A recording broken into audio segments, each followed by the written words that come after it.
It's coming to the end of the year, which means we've had another full 12 months of influencers and content creators coming up and changing the game, and sometimes for the better and sometimes for the worse. But now that this channel has been doing pretty well since posting YAPMAS, side note, thank you very much. I'm going to make another video separately about this whole journey. But now that I see myself potentially joining the pool of content creators coming up in 2025, I want to sit back and look back the not so good parts of influencing. What's going on, party people? How are y'all doing? And welcome back to the 12 days of YAPMAS. And on the 9th day of YAPMAS, I bring to you out of touch influencers. Now this video is for a larger topic, okay? Because as I was compiling my notes for this, I realized this is a huge topic and there are so many scary dark tunnels that this could go down. So I'm keeping this on top of the iceberg, right? The tip of the iceberg. You know what iceberg charts people do? Yeah, I'm at the very top of this. I don't want to explore a lot of these topics purely for my own sanity. You know the Always Sunny meme of Charlie with the corkboard and the string everywhere?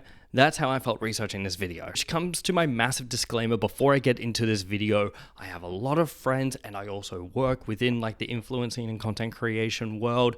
This video is not targeted towards you. I ain't talking about ya. As serious as the topic is of like the dark side of influencing, I'm gonna try to keep this as light as possible. If you want something that's a bit more serious, look at all these channels that are popping up and the videos that I'm recommending right now in front of my face. Well researched, great videos, highly recommend these ones. But before we get into this, press subscribe, because for every subscriber we get, somewhere in the world, another out of touch influencer gets into hot water for scamming their audience out of a crypto coin. Okay, to start with the light stuff, the things that I found particularly entertaining and funny with influencers in the modern era is the influencer accent. We've all heard it, and it's cringy every time you hear it, but what I find so funny about it is these people are just doing their everyday stuff, but they sound so profound with this accent. This is something that I definitely want to see stop in the influencing and content creator world, because damn, it made me realize there is no sense of individualism here, folks. We are just following the herd completely. The blind following the blind. This is how ridiculous this context is, right? Come with me while I poop in my bathroom. Oh my goodness, the lighting in here is so gorgeous. And look at this toilet. Oh my god, so beautiful, so clean. I could look at this toilet all day. As I sat down, I was having the time of my life, you guys, but then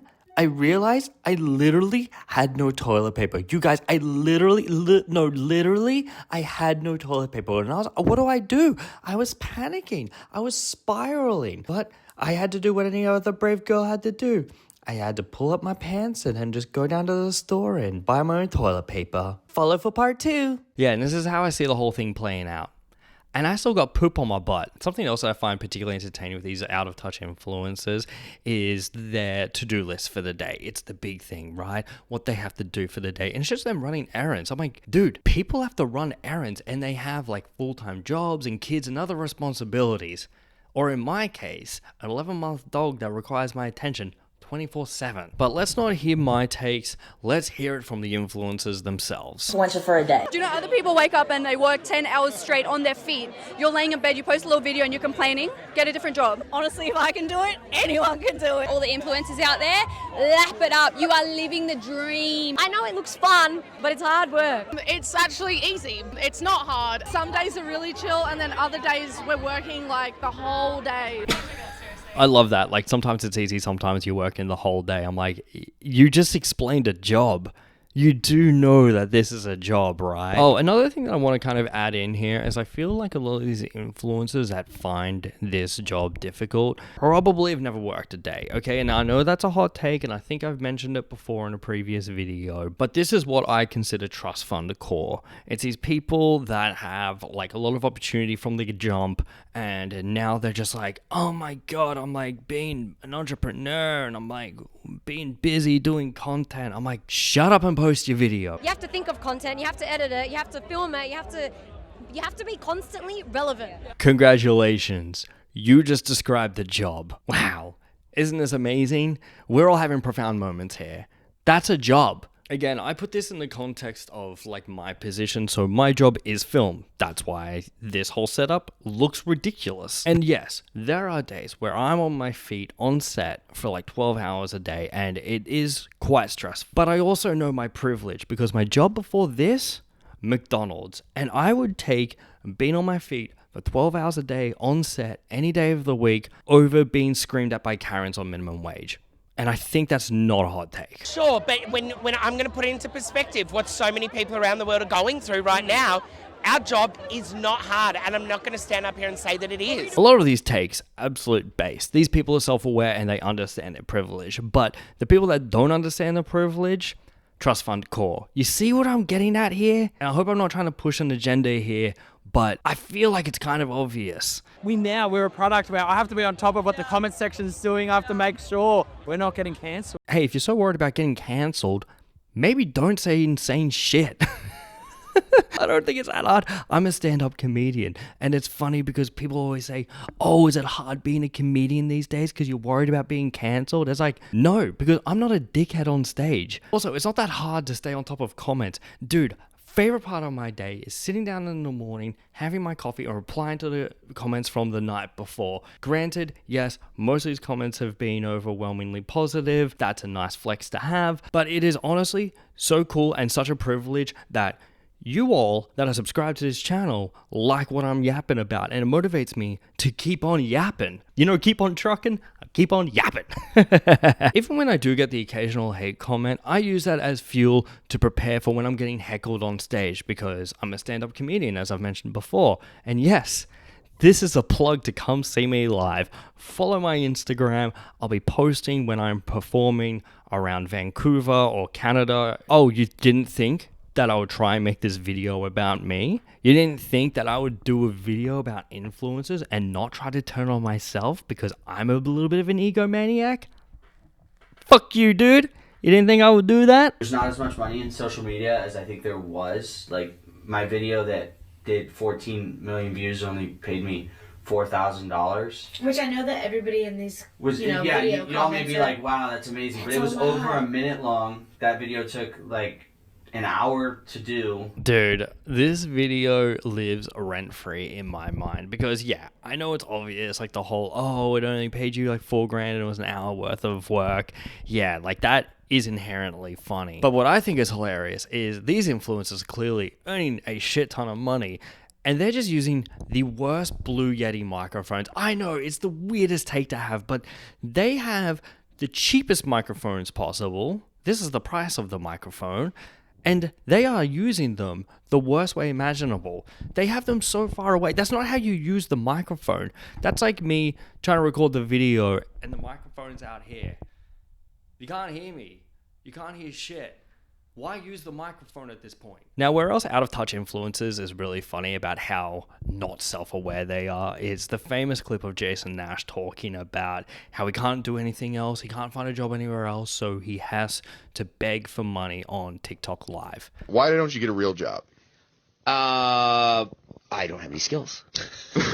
Okay. Now, I found this take particularly interesting because it's very clear Jason has a lot of connections and, I guess, power, you could say, in the influencing world, in the content creation world. He would have a lot of connections, is what I'm trying to get at. He would have enough connections to find a job somewhere. Like, there is no shot you worked with David Dobrik for years and you took nothing from that? That's insane to me. This is just so crazy to me how out of touch people can get because they don't understand the power it is once you become an influencer. And to expand on the trust fund core part that I mentioned briefly before, I want to talk about the Ace family and the D'Amelio family, right? Because those are two extremely powerful people who decided, oh, it'd be fun to cosplay as poor people. So both of these bozos have done the whole, oh, we're working regular jobs to see what it's like. Whoa, it's crazy. And this is such a stretch.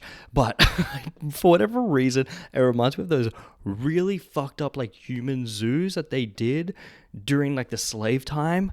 Oh, you didn't know that? You might be watching this video and you didn't know that that was a part of our society at one point? Yeah, that was. I know the two are not comparable by any measures whatsoever. Systemic racism and then influencers just working minimum wage jobs for a day.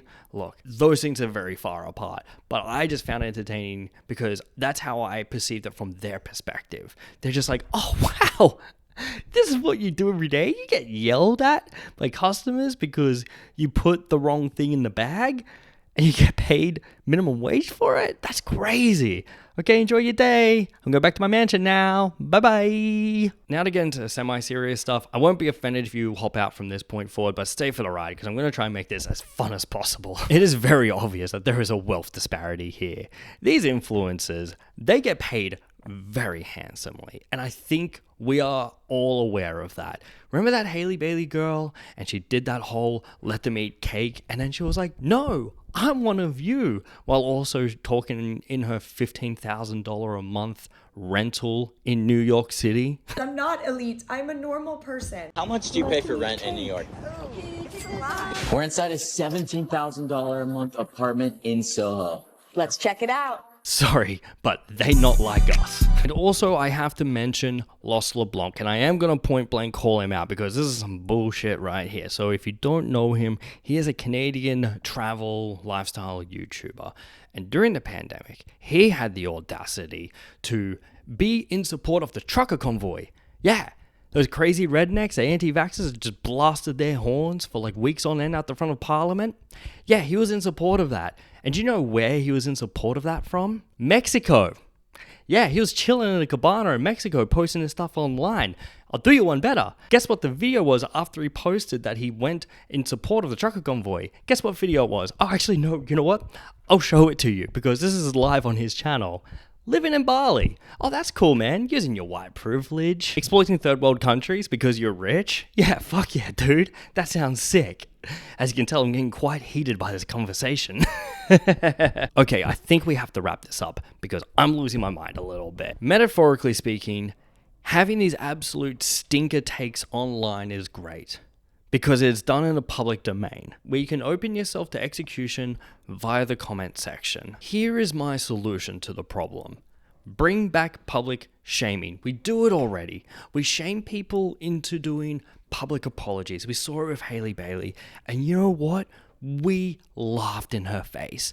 And we gotta keep doing that. See, I told you I'd make it funny again. Bring back shame. And most importantly, this is my massive solution to out-of-touch influencers online. Everyone that wants to become a content creator or an influencer needs to be vetted. Much like getting a gun in Canada, they need to be vetted to have a social media account as a business. And honestly, I flip-flop between the two, but I am in favor of the ban of TikTok because what the fuck are we doing with society? I feel like we are stunting ourselves when it comes to art, education, across a lot of measures because of the negativity that comes with social media and the glorification of out-of-touch influencers. I went on a lot of rambles on this video and I hope that I can edit this concisely and in a way that people can understand. So if you're at the end of the video and you're still watching, thank you. It means a lot that you're still tuning in to my absolute insane rambles while I sit here alone in my apartment. Thanks again for tuning in for another day of YAPMAS. I'll see you tomorrow for day 10 of the 12 days of YAPMAS.